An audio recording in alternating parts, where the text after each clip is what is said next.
everyone, and thanks so much for being here for another one of my shows on my YouTube channel. I'm your host, Liv Romano, and today we have a very special guest. We have Rick Comanche here to talk about decolonization. Thank you so much for being here, Rick. Hey, what's up? So first off, I want to say hi to Matt. Hi, Matt. Let's put you up on the screen. Hi, Mateo. Mwah. So yeah, so I hope Matt, you're doing good. So my name is Rick. I'm a Comanche Nation tribal member. I have my bachelor's from UC San Diego Political Science, and I graduated from the University of Oklahoma with Indigenous Peoples Law, and I'm a communist. So, all right, next slide. So wait, let me see what's the slide. Oh, sorry, it's not going. I think it goes right here. Okay, here we go. So we're going to talk about this decolonization. It's not a metaphor. Article is free to read. You can Google it and you can pull it up. It's very free, very accessible. And the reason I'm talking about this topic is because a lot of people are throwing out what is decolonization. It's becoming very trendy, Yeah. And the word land back. But I feel like people don't know what it means. Some people think it just means giving land back and that's it. Some people think it's like a two-state solution, whereas the U.S. government, exists still, or some people are saying it's semi land back or some of the land back, but not all of it. I'm here to talk about this article, but I kind of gave it my own little flair too, to add little things to it.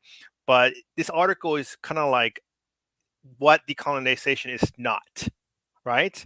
Cool. And how it can hinder decolonization. So before we go, do you have any questions, Liv? Well, I think you just started off really well because I think first off, from what I've seen, and correct me if I'm wrong, it really seems like the land back movement has been co-opted to make it into something it's not now, to make it a divisible tactic amongst us. And to be really like, oh, this is why you shouldn't be for it. This like a fear tactic, a fear mongering tactic of this is what's going to happen if you resort to communism or socialism or anything. And so I think trying to distinguish between what decolonization is and is not, and what that means in like a modern sense of today with living in the 21st century, what that would look like. I think that's a really much needed conversation, which is why I wanted to have it with you. Yes, thank you. Yeah, I agree. So I think the next one is keywords that the article uses. It's settler colonization, settler nepotism, fantasizing adoption, colonial equivocation, conscientization. Oh, I don't see the next slide. You don't see keywords? I see. You're still on decolonization is not a metaphor. That's weird. Oh, okay. No. Are you froze? No, I don't think so. It says it's showing me that it's we're in the next slide on the YouTube. You're on slide 4. Oh. Do you want? Would it be easier if I? Sorry about this, guys. Would it be easier if I shared my screen and did That's it? That's fine. Okay, let me pull it up right now. Okay, 1 second, guys, while I pull this up from Rick. Here, I think it's decolonization.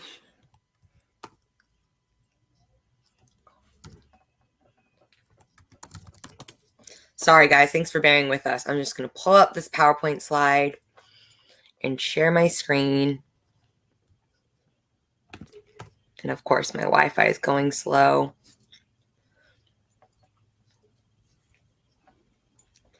Oh, sorry.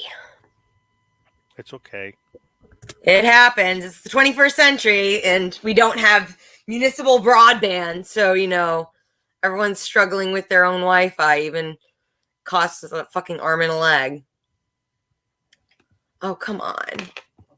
It's just as loading. Here, let me see. I think Matt says he could see the page. Yeah, I can share it again.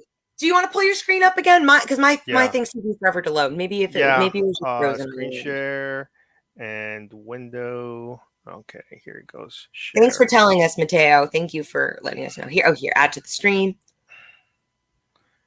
Okay, I'll go slow. So you let it load up. So we have keywords here, people that are watching, and we'll go through them. So I got the next slide, slide 5 is settler colonization. So settler colonization is different from other forms of colonization in that settlers come with the intention of making new home on the land, a homemaking that insists on settler sovereignty over things in their new dominion. Settlers are not immigrants. Immigrants are beholden to the indigenous laws and I can't even say that word right now. I'm so early. So it's to the knowledges of the land to which they migrate. Settlers become the law, supplementing indigenous laws and knowledges. Therefore, settler nations are not immigrant nations. Settlers are diverse. They're not just of white European descent. They include people of color, and they even include even from other colonial contexts. So this is where we talk about settler colonization and how it's they for the difference between colonization and settler colonization. I would say maybe like India, where the British didn't try to make India their new home, right? They just colonized it, and within like compared to the Americas, where the European settlers came and they said, "Hey, this is our new homeland," and they swear by it. Um, and uh, and this is very important because settlers are not immigrants because immigrants are beholden to the indigenous laws of the land. So uh, claiming America as an immigrant nation, it's a wrong concept, right? Because like I said, they're whenever people come here to the U.S. and they claim they want to be American, or they want to be part of the American system. It's they want to be part of the settler colonial system. It's not they're trying to be you know decolonial or anything like that. So we have to keep that in mind. The next slide, settler nativism, and this is very important. The settler move to innocence.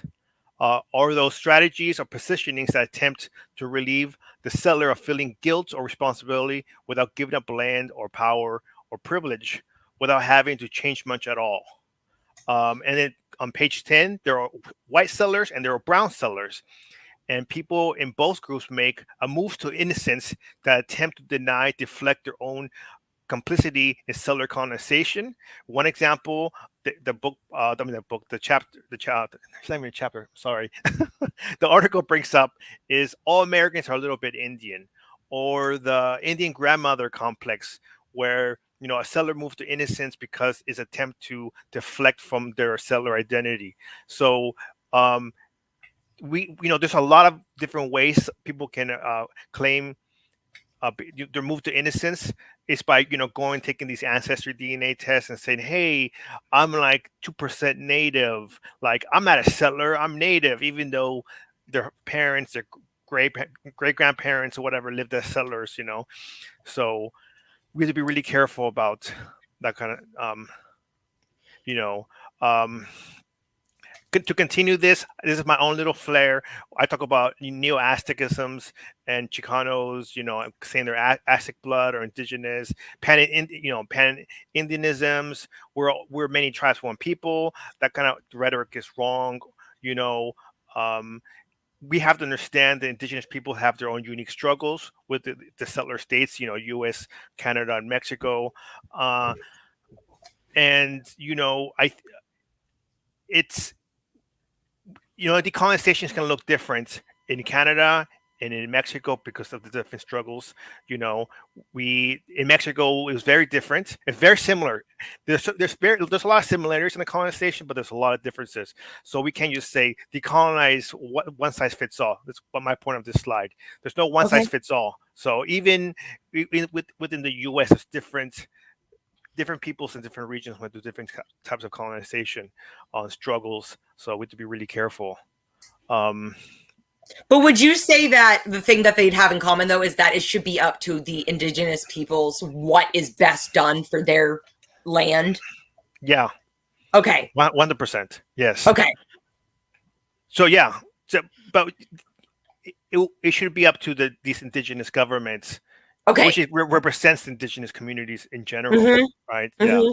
So, now we get into the article part again. We talk about blood quantum, and Kim Tauber. They quote Kim Tauber in there in this article, where for in Black Quantum's weird.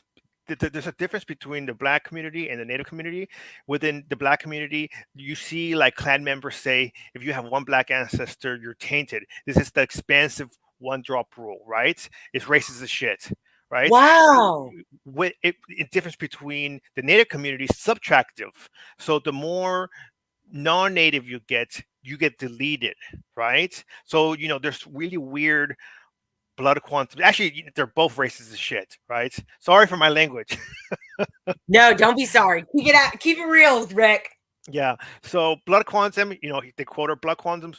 Blood quantum rules are reversed so that white people can stay white, yet claim descendants from an Indian grandmother. So ancestry is different from tribal membership. Indigenous identity and tribal memberships are questions that indigenous communities alone have the right to struggle and define. Not DNA tests, not heritage websites, and certainly not the settler state. This is on page 13. They quote Kim Tauber. It is up to the tribal community to determine who is a citizen of their tribe. Also, the tribe has the sovereignty to set up their own blood quantum standards. I don't agree with blood quantum, but I can't get mixed up with other tribes, standards. But it's sovereignty, right? So, so there's another. I put this right here. No indigenous persons in the U.S. registers as Native American with the U.S. government. Tribal ID cards and enrollments done by the sovereign tribe's enrollment office. So there's, like I said, I don't go to like some government office and say, "Hey, I'm Native," and they give me a card. I have to go to the Comanche Nation. They have to verify my claims. They know who my family is, and they give me a card. So I hear this a lot. So people take DNA tests and they say, "Hey, where can I go to register as Native?" I'm like, you don't. Like, your community does, right? So next one, the next term is settler adoption fantasies. This is become without becoming. These fantasies can mean the adoption of indigenous practices and knowledge, but more refers to the narratives in settler colonial imagination in which the native, understanding he's becoming extinct, hands over his land, his claim to the land, and the very Indianness to the settler for safekeeping. You see this in like The Last of the Mohicans, right? Where like Daniel Day-Lewis' character somehow is the last of the Mohicans, even though he's white, right? Uh, and in this move in this move to innocence, decolonization is stillborn, rendered irrelevant because decolonization is already completed by the indigenized consciousness of the settlers. Now we are all Indian, and decolonization is no longer an issue. Our only recourse is to move forward, however regretfully, with our settler future. You see, so now they transformed themselves into a native person. It goes back to that term, settler moved to innocence. Now they're innocent. Now they wash their sins from settler colonization. Do you have any questions before we move on? I know it's kind of heavy. No, it's a lot. I'm trying to read. So, I haven't seen any of these movies that you mentioned, but do you want to speak a little bit more about how they speak to, because this whole thing of settler adoption fantasies is a new phrase for me. So how is that, like, another way for appropriation? Is that what it is? Yeah. So have you seen Avatar or Last Samurai? I have seen Avatar, but I haven't seen the other two. Okay, so Avatar's like that. Like, this dude is human, goes to some other planets, and then he transforms his consciousness into like I forgot what they're called, the blue people, right? And then he becomes one of them. That's what some people try to do within the US. They say, "Oh, I'm going to take this indigenous knowledge and I'm going to decolonize myself," which you can't really decolonize yourself. How are you going to decolonize yourself? Like, that's almost a very selfish, like very capitalist way of thinking, like while the settler state exists, well, the settler state still is committing genocide, and it's So still committing. decolonization cannot happen on an individual level. Hell no, it has to Okay. happen on a massive level, like on a national level. It has to be like the settler state has to be abolished, capitalism has to be abolished, all their nationalism has to be abolished. And this is why really important for people to actually read Marxist literature and theory, And we can't just say, hey, I'm going to free myself, and after that I wash my hands from responsibility. That's very selfish, so guess I'm going to go do you have any questions before I go on? No, I think that was it. But also, people watching, if you have questions, throw them in the chat, and I'm sure Rick would be happy to answer them. And if you have any for me, go for it too. But yes, guys, this is always an open conversation. Please feel free to interact with the comment section in the chat and lay out any questions you have, and I'll pop them up on the screen and we'll address them. So you're doing great, Rick. Thank you so Thank much. you. So this continues to sell our adoption fantasies. This is what my own little flair to this PowerPoint is please do not adopt indigenous culture, stories, languages, regalia, tradition, and claim them as your own as misappropriation. If somebody adopts you into their indigenous community, listen, ask questions, learn, and be humble. Please do not. It does not mean you're giving the culture to. It does not mean you're able to give the culture to somebody else, right? It does not mean that you own the culture or that it belongs to you, or you belong to it. It belongs to the community that they adopted you in, and if somebody adopted you into their communities, you belong. You belong. Not that you belong like a possession, but you are part of that community. It's like you are having a relationship with, like, a friendship, right, to that Mm-hmm. community. So uh, it does not mean you're able. You does not mean that you're able to speak for that community. They speak for themselves. And I see a lot of these things happening a lot. People tell me, it's not just. I don't want people listening thinking it's just white people. There's a lot of different colored people, just like the beginning of this PowerPoint. Many different ethnicities that come into Native communities, and they get adopted because there's a lot of adoption culture, and they will do these things. They'll say that that's their culture, or they'll start like teaching people that were not adopted, these things that should not be outside the community, and then there's trouble, and then people get real mad about it, and then we have an issue, right? So let's move forward. The next term is colonial equivocation. It's calling different groups colonized without describing their relationship to settler colonization is equivocation on page 17. Describing all struggles against imperialism as decolonization creates a convenient ambiguity between decolonization and social work. We are all colonized might be a true statement, but it is deceptively embracive and vague, and it's inferiors. None of us are settlers, right? That's what, kind of like saying, like, oh, we're all colonized. Like, it's kind of like saying, like, very dismissive of Native people, right? This is why labor or workers as an integral political class fails to activate the decolonial project. Uh, so I'm a communist, okay? Mm-hmm. And I always tell people, there's people that right now, I don't know if you heard about them, live. They're called patriotic socialists, American Yes. yeah.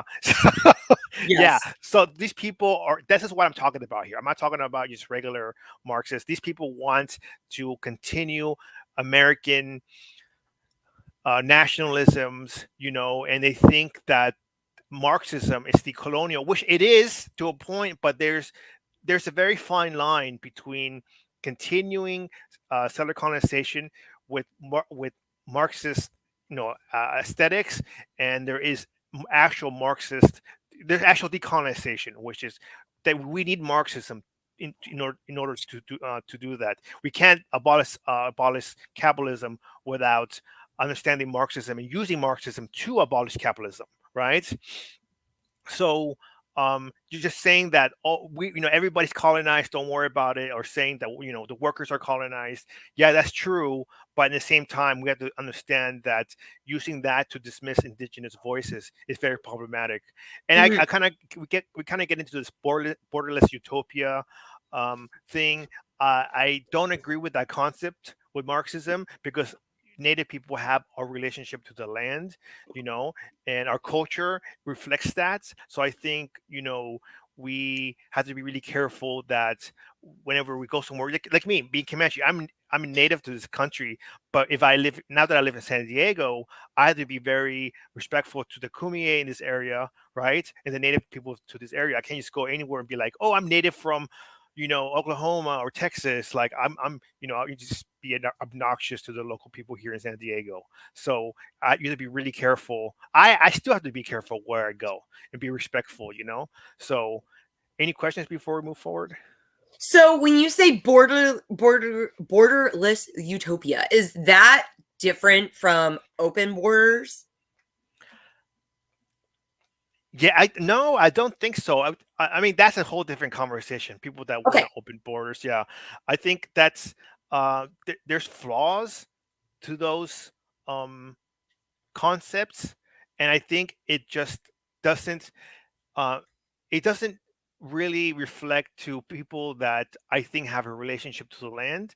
They understand Marxism to a point, but not people that understand community, right? I think it's gonna be hard to say, but I hope I don't offend anybody. But I think a lot of Marxists don't know what they might know what Marxism looks like on paper, or they might have a state. Oh, look at China, look at North Korea, look at Cuba, Venezuela, Bolivia, but they don't know what community looks like, and I think they're struggling to know what community looks like. What would a Marxist community look like, right? And what down to like the neighborhood level, like people helping each other, and being friends with each other and having solidarity with each other. And I think that's something that's not yet imagined enough, and it should be talked about more. I think Mm, this what the struggles of organizing is a lot of people like to go to organize within their communist groups, and they still organize as individuals instead of like a collective. mhm. But that's all my own opinion. That's, like I said, this is a whole different conversation.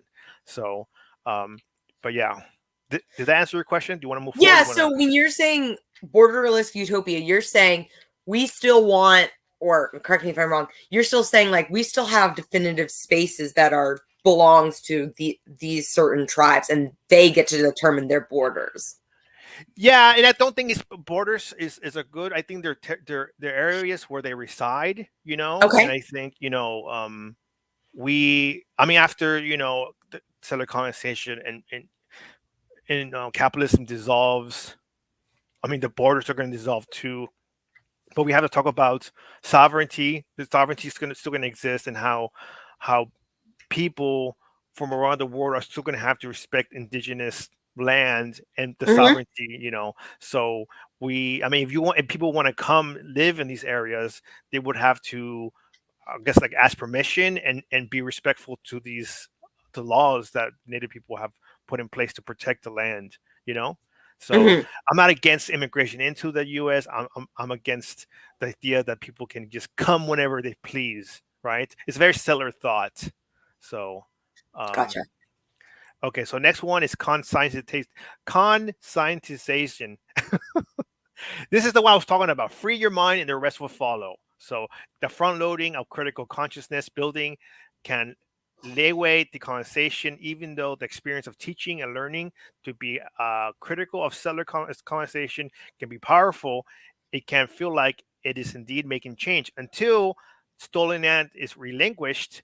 Critical consciousness does not translate into action that disrupts settler colonization. Again, just because you're decolonizing yourself or like freeing your mind, it does not mean like it's actually making an impact. You actually have to do work. There's work to be done, Hmm.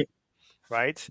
Uh, so decolonization. That was on page 19. So decolonization specifically requires reparation of indigenous land and life. Decolonization it's not metonym for social justice. Page 21. Adopting and misappropriating indigenous cultures or beliefs from tribes you do not belong to self decolonize is a form of conscientization. So we have to be careful of we have to, like I said, there's work to be done, like organizing and helping people. Like just because somebody reads a bunch of Marxist theory does not mean they are doing actual work if they're not organizing and helping their community out and doing the work. But at the same time, it's like we have to be uh, cautious about how this is affecting Native people and having solidarity. This is why solidarity is really important, to have solidarity with the indigenous and Black communities, to see, you know, what they need, what we need, and what's how to move forward. Any Mhm. questions? No, I think that was really straightforward. Thank you. Okay, thank you. So then, the next slide. This is very, like I said, this is a very my little flair to this article. 'Cause I'm seeing this a lot. So not all tribal nations share the same knowledge. Not all tribes have a Turtle Island story. Not all tribes have a Two Spirit reference. Not all tribes have long hair. Not all tribes eat fry bread. Not all tribes wear plain Indian style headdress. Not all tribes have peyote, sweat lodge, sunset ceremonies. Uh, each community is unique to their own ways. Please, when you learn indigenous knowledge, don't pan indigenize it. It's very frustrating. so, uh, so romanticization of indigenous cultures for personal decolonization. This is also for me. Joining Aztec groups. This is just, we don't have to cover this that much. Um, yeah, we don't have to cover as much. It's just people that want to claim they kind of like the reason that they kind of like try to find out if they have indigenous ancestry to say, hey, I'm freeing my mind now. It's like a two-step thing. It's like a two birds one stone. It's like they claim to be native, and then they also try to take indigenous knowledge, and then they say, hey, like, and then they seller moved to innocence, right? So like, hey, I'm not a seller no more. Now I'm an indigenous person that's going to decolonize myself, and that's very problematic. Next slide. At risk, asterisk. This seller moved to innocence is concerned with the ways in which indigenous peoples are counted, codified, and represented, and so it's kind of like saying this is what settler the patriotic socialists do. Like they say, hey, we have these issues, but by the way, I do agree that Native people should be autonomous. It's kind of like an asterisk. They say that so people don't shit on them, right? And they think by saying, hey, but yeah, I believe that Native people should be autonomous. It's kind of like a pushing the issue aside, and and without it's very condescending, right? Very condescending. Um, so you don't asterisk us. Like if you are considered by a community, hear us, and and see how decolonization looks from our point of view. So the next one is reoccupation and urban homesteading. The pursuit of worker rights and the right to work is. Let me see.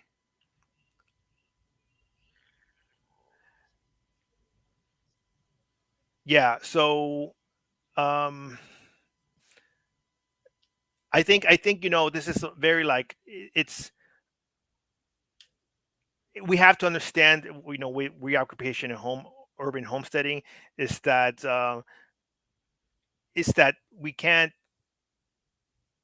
It's kind of like right here. It says like the idea of redistribution of wealth camouflages much of what that the wealth is land, native land. It renders indigenous peoples as a super minority, completely invisible and absorbed. Native people cannot. You can't just think that oh, there's only a little bit of native people, like their voices don't matter. And this is why a lot of patriotic socialists do. Oh, like the population for native people is only like 2% of the U.S. Why do we have to give them back the land? We're so much more people. We have a bigger number. Like, are they going to make us? Are they going to be the landlords? And decolonization is not native people being landlords. That's still like a very like capitalist or like a seller way of thinking as us being landlords, because we have sovereignty, we have tribal governments, you know we have economies, we have courts, we have laws, we have our own like police forces. We have all these things that are in place. So if the settler state, if the U.S. government happens to just dissolve like the Soviet Union did, right? We have a system in place that it works right now. And we do provide uh, programs for our own tribal members, but we have things in place where we could, help people in the surrounding communities, and we do help. I think I did a report. It was like 60% of people that work in indie casinos are non-natives, which is a lot, So it's like we hire within our own economies of non-natives, and they get benefits, they get all this and that. So I think we have to know that we are already working together. We can't just be like, hey, like, you know, don't dismiss us because our low numbers, and we're not trying to rule non-natives, which is I think what people are saying. And I think I have it right here. I think it's all right here. This last slide. So I hate saying these long ass words, but uh, so it's an acknowledgement that decolonization will require a change of order in the world. This is not to say that indigenous or blacks and brown peoples take positions of dominance over white settlers. In direct terms, it means reparating land to sovereign native tribes and nations, abolishing of slavery in its all forms, and dismantling imperial the core of imperialism. So I think we have to know that we're not here to tell white people or get revenge, or any weird things you might see online, or people these patriotic settlers are saying. I've been seeing it a lot for the last year or two, and they're trying to dismiss um, our sovereignty and decolonization. I think there's another thing I saw was that was very recent. It's like the accusation that Jeff Bezos gave Indian Collective millions of dollars donation, whatever. But Indian Collective is not a tribe; it's a nonprofit, and we can talk about that too. Like how the nonprofit industry does not speak for Native people. Our own governments do, right? Mhm. So making some conspiracy theory that Jeff Bezos controls land back rhetoric is not true, right? Who's in charge of Indian Collective? I don't know, but tribes don't say, "Hey, Indian Collective, like, tell us what to do." No, they don't. It's a Wow. nonprofit, right? Wow. So we deal with our own things. Um, so I think I want to give two examples here: the city of Albuquerque versus uh, I'm not saying versus leftist ideology versus indigenous sovereignty in this slide. It's just that people don't understand our sovereignty. So there was a court case, the city of Albuquerque versus Browner, 1996. So in this example, I have to give because I had a conversation with anarchists. I think I have a little bit problem with anarchists, but I'm not trying to discriminate against them. But they, one time I had in San Antonio, I had a conversation with some anarchists. Matt knows. So, so in this conversation. That they were saying about they're describing their anarchist utopia type of thing, and I said, hey man, and they're saying no federal government or no bigger government, just little local governments. And I was saying, hey, what about if there's like a community upstream from a native tribe, and they're polluting the shit out of the water, and the native tribe says, hey man, like you're polluting the water and you're giving us shit, or like what, as anarchists, how do you feel about this? And all they did was shrug.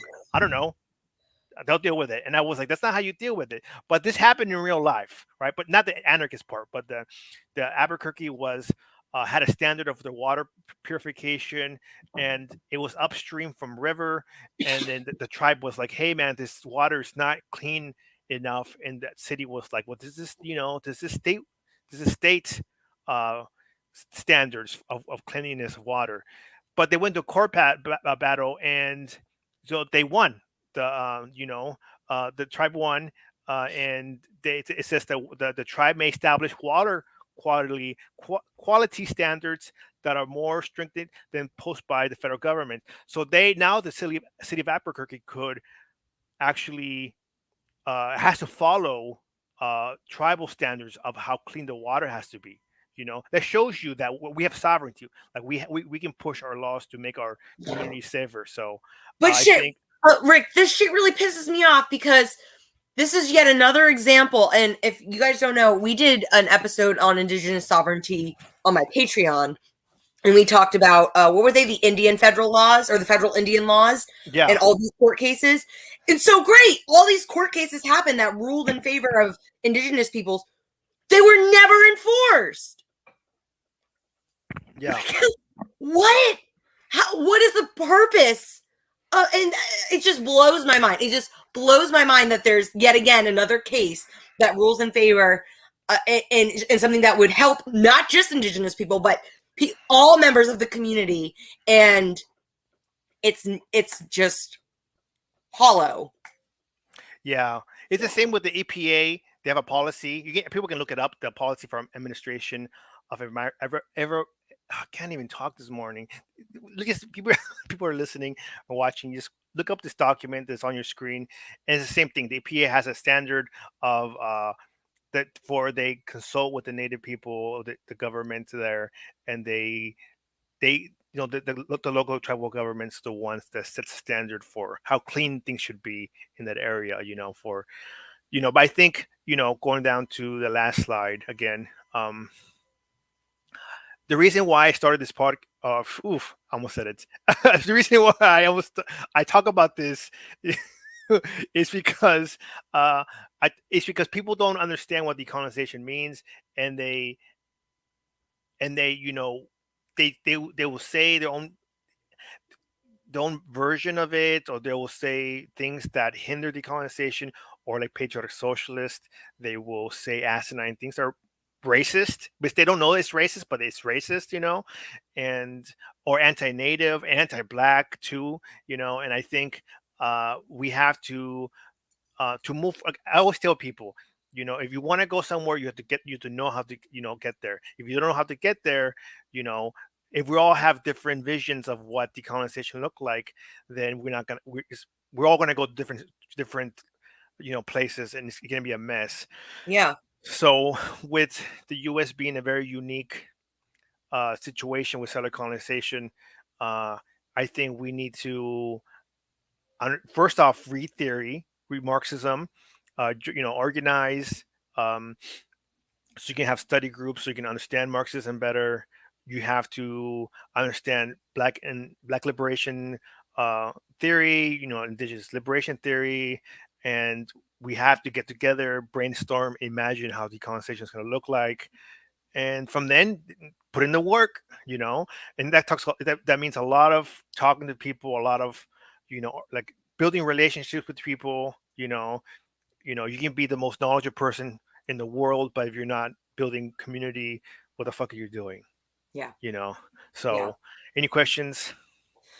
No, it really bums me out that like you that that the law is on native side and then or indigenous side, and then we're still in all the predicaments that we're in today. Yeah. So this article is really good. Decolonization is not a metaphor, but Tucking Yang. You can Google it. Anybody can Google it, and they can read it for themselves. Um, it's an academic article, so it's like 40 pages, I think, ish. And if anybody has questions, I guess they can contact you, and we can answer them later on, right? Yeah. And yeah, I mean, I don't have anything else other than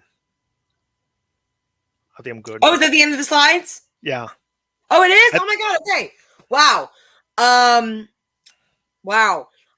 Well, since we kind of just mentioned that, do you want to talk a little bit more about what Indigenous sovereignty is and how that has been ruled over time since settler colonialism has happened here?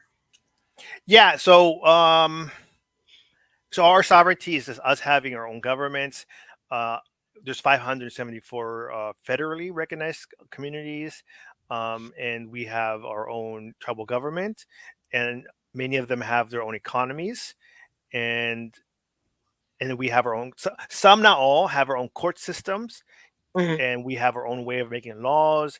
And every community looks different. Every government looks different. Some of them are like democratic. Some of them are like um, life rules for life. Some people serve for life.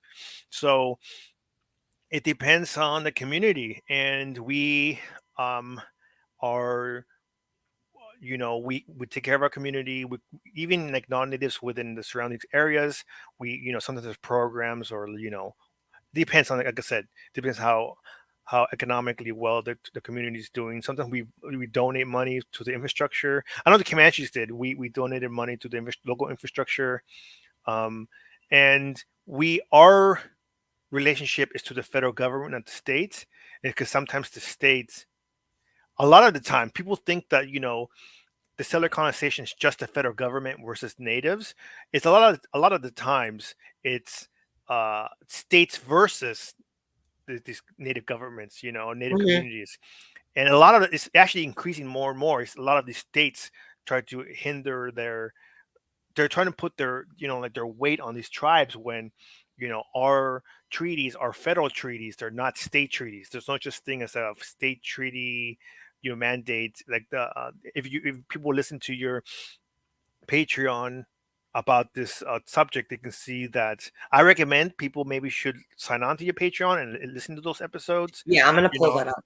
Yeah. and and so they can understand uh how the relationship between the native communities and the federal government works. But uh but there's also like within those videos, there's the history of how settlers themselves became an arm of colonization, not just the federal government, like the regular people, became pushing first for settler colonization. But now we have a different, it's not different, but we have like, evolving settler colonization where uh, now we get to fight back against settler colonization within the courts, within economies. And uh, there's a comrade of mine that says something that when he said it, I was like, "Holy shit! I've never thought about this before." And his name's Yamo, and he said that Native communities have done more decolonial work than any Marxist organization, which is true, right? We have governments in place in case the settler colonial government, the U.S. government crumbles. Their Yeah. economy crumbles. We have everything in place. So we have economies that's like I think it's like over $70 billion, in total. So and the way we handle things is very nationalistic, which means like we nationalize our economies. So it's not controlled by one person, it's actually controlled by the community itself, right? So it's very like, Hmm. if people were to compare it, I would compare it to like Marxism or communism, like communist economies, because we want to take care of our communities. That's the way it's always been. Back in the Yeah. day, if you went fishing, if you caught a whale, if you caught buffalo, you hunted a buffalo, and you took it to the community, it wasn't like, hey, this is my whale. No, it was everybody's. It was everybody's food. It's everybody's buffalo. So, this is, we took care of everybody. So we have to think, that got disrupted obviously by settler colonization and the culture of materialism and individualism, and that has to change, not within the native communities that were assimilated or colonized, but also settlers that have been colonized by this thought. We have to like undo it. What does it look like to be in community, to work together? So yeah. And what does that, like, how can someone like me, a white person, and others, be better allies right now to the Native community too? Because I mean, I feel like this collapse of the United States government is going to happen any day now. And it does, that actually really does give me hope that it's like, oh, you know what, we don't need to start from scratch. Like, we just need to go back to indigenous peoples and be like, lead the way, or like, can we, how, whatever. I think whatever that looks like now, at least we already do have systems in place that we can rely on, that are already working and already in place, um that we should have been relying on this whole time. So that gives me some hope. I think organizing, like I said, studying and having your organization know which local, because there's Native communities everywhere you are in the U.S., and knowing who are your local Native communities. Yes, need to clap sooner, Matt. Yeah. Yeah. Oh But yeah. I think having your local communities know who the local Native people are, and working together with them, to see what they need and how you can be in solidarity with each other. Hmm. Other than that, like and maybe like just talking to people that are not political and saying, hey, like kind of like teaching them about Marxism, or having the conversation without being too aggressive, because in this country is kind of, kind of weird with politics. People are Yeah. really aggressive if you try to teach them something new. But I think, teaching them something new, and um, yeah, other just doing work, building relationships. I think, with local communities and non-native local communities, is, within your own communities, and saying, "Hey, man, I heard about this. Do you know this?" Kind of drop in like some facts. Did you know facts? Hmm. And just building conversation. I think that's one thing that it needs to be done within the less communities, more relationship building on a personal level, and how to build these relationships. Um, Within your community, you know, and it's also within your neighborhood, I guess, because like you see your neighbors every fucking day. You wave Yeah. hi to them, like say, "Hey, Yeah. how you doing?" Get to know them.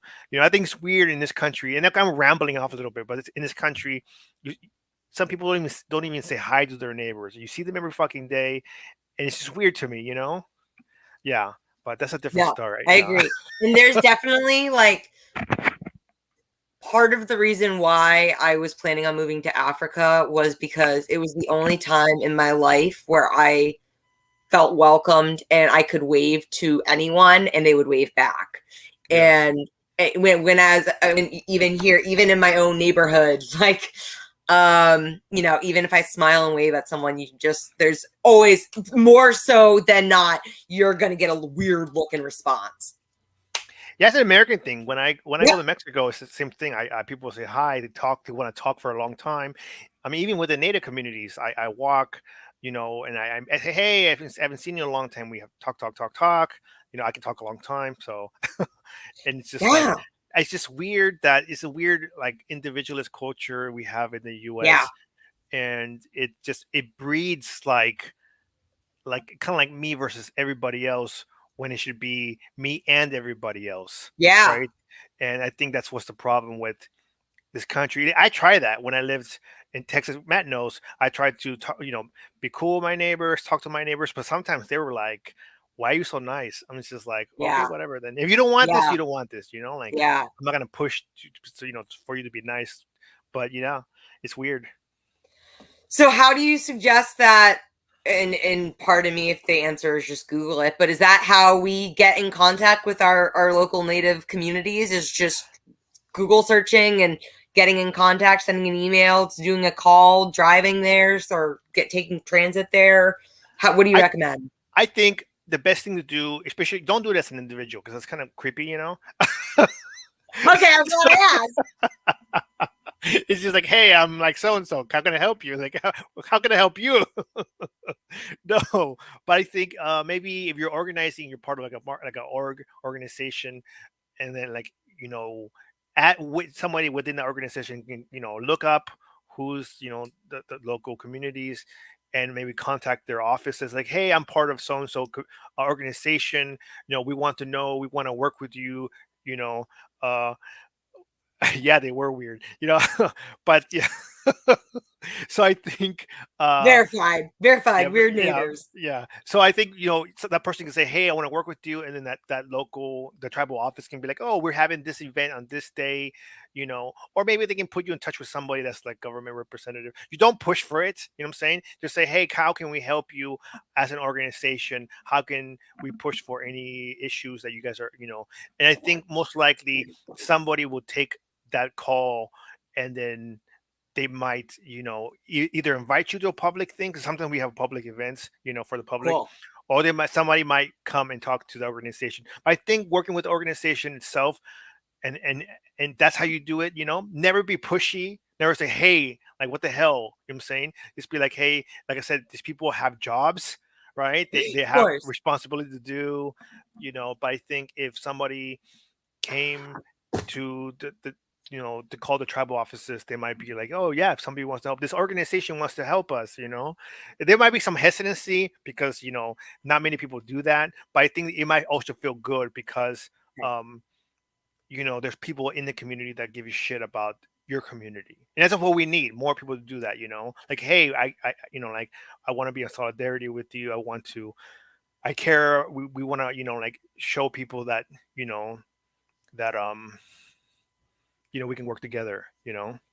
So So how should I am for less than a month, I will be still a co-chair and chair of the Maryland Green Party. And we actually at our assembly, our annual assembly next month, we have Delilah for Texas, who is running as a Green for governor of Texas. She's coming to, or it's a virtual assembly.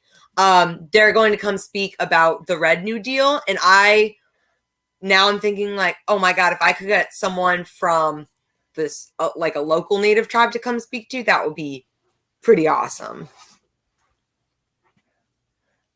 the Red New Deal, like you're talking about the book? Yes. Okay. Um.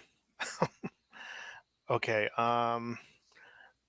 I think, yeah, I think, if you are the head of the chair or whatever, just make sure the person that's going to replace you whenever they do replace you, they are obviously they know the relationship, and make sure you introduce that person to, if you are get into a relationship or some kind of like working relationship with the local community. You say you're going to be there for another month and then you're done, or gonna continue to do that chair position again after that month? I'm not sure. I don't think so. I did Okay. not. Yeah. So I think I know someone else who I'm close to someone who I think is running for co-chair again, or co-chair this time. And I could definitely, make the introduction when that transition happens. But I would also, well, I don't know. Yeah, maybe it would be. It's as an individual, like I would love to learn more. Just ask questions if I can. I don't know. Be of service of whatever I could do. I don't know. I don't. I just Yeah. feel like there. I just don't know how else to approach that if it's besides by I think you myself. just call, like I said. First off, talk to your org. Don't just do it, behind their back, or make sure they know what you're gonna do, or at least suggest it if you don't get around to it to the person that's gonna replace you. Like, hey, this is an idea, you know, bring it up to the organization. Just an idea before I leave the chair. You Cool. know, this is just blah blah blah, and see what they do, and then other than that, like that's it. So you you could only do so much in your life, right? Hmm. As an individual. This is why community or organizing is important. So don't think you have to do all this. Sometimes that responsibility is for the next person after you, right? But Hmm. if you can't get it done, yeah, good. If you can't get it done, hopefully the person after you, you did your best, in your time in that position. I think, and you can um just do your best. So Okay. But you think it would be a good idea as someone in the Green Party right now to reach out while I still can? yeah, I think if somebody at the national level, like the super national, right? I mean, somebody in a local level too, but I think in all levels of the Green Party should be keeping in tabs um, with the local indigenous communities. I think they did, didn't they? Well, I think didn't what was her name? Jill Stein? Was she in Green Party member Yeah. back in the day? Okay, yeah, I, she was. I don't know. Yeah, it's been a while Yeah. since I heard from her. Yeah, but yeah, I mean, if it doesn't hurt to retouch bases with the local communities. So, um, you know, yeah. But Okay. well, before I stop, I highly suggest prioritizing local tribal governments over native organizations, again, because the tribal governments have the sovereignty. Indigenous organizations will not, right? You can work with these organizations, but when it comes to what the community needs, is from should come from the mouth of the Mm. tribal government themselves. So don't people shouldn't just rely on native organizations. I'm not trying to diminish a Native organization, but I'm saying that, like I said, the sovereignty is in hold of the tribal government, not an organization. So, thank you. So best to get in contact with your local Native tribal government. Yeah. Okay. Good. I'll keep that in mind. I'll do that right after we get off. I've been meaning to do that. And our assembly's next month, so I should in like 3 weeks. So I'll get on that. Anyone have any questions for Rick or me? This was a really again another great discussion with Rick. I'm trying to load my Patreon to share the link here so that y'all, if you're interested, you can join my Patreon and access the first conversation we've had about indigenous sovereignty and the federal Indian laws. Let me see if my Patreon is cooperating now. Oh yeah, let's see. Oh, come on. Do you have any last closing comments, Rick? No, just, if people have questions, they should, ask. They can look it up, and they can ask you. You're very easily reachable, and if we can pass the question on to me, and I can maybe draw some resources out. So again, read. You can Google "Decolonization is Not a Metaphor" by Tuck and Yang. Read it. I think people are starting to have like just like this video reviews about it. This video obviously have my own little flares from my own observations that I've seen.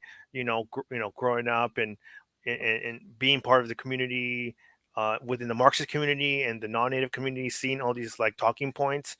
And I think when this article came out, I was just like, oh, finally. Not within like finally this is decolonization, but finally these are things that are hindering decolonization, right? So I think I don't want people thinking they're going to read this and they're going to give you answers for decolonization. Like I said, instead it's like things that are like pissing Native people off.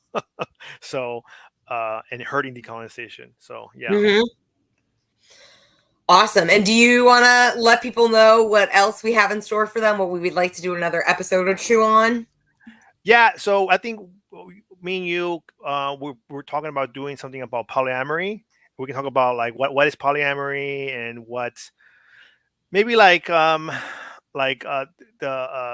what don't do's within polyamory, but also like how it could be helpful and how it could be it's like healthier relationships and how it can because within polyamory is very like there's so many misinformations online about polyamory within like Facebook groups or even like